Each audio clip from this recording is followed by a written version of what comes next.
ব্ৰহ্মপুত্ৰ খহনীয়াই কালৰূপ ধাৰণ কৰিছে।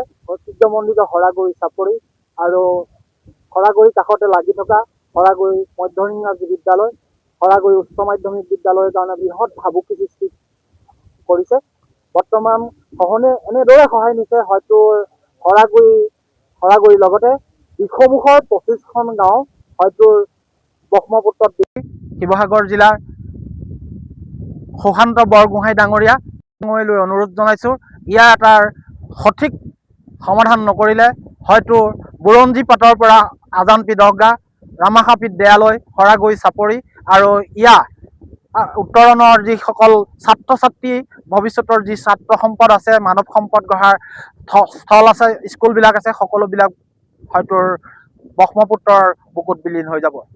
সেয়েহে মাননীয় মুখ্যমন্ত্ৰী ডাঙৰীয়াক পুনৰবাৰ অনুৰোধ জনাইছোঁ, ইয়াৰ এটা সঠিক স্থায়ী সমাধান কৰিব বুলি বিনম্ৰ অনুৰোধ। নমস্কাৰ, মোৰ নাম শ্ৰী হিমন্ত দাস। মই শৰাগুৰি মধ্যম ইংৰাজী বিদ্যালয়ৰ 8ম ছাত্ৰ।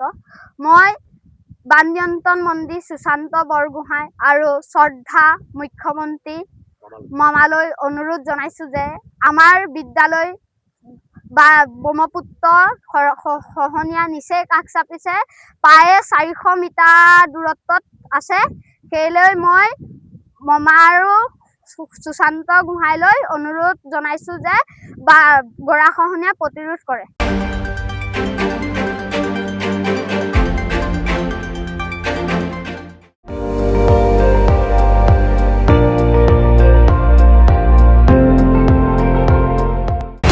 আপুনি চাই আছে ND24, সৰ্বশ্ৰেষ্ঠ নহয় সৰ্বোত্তমৰ দৌৰ।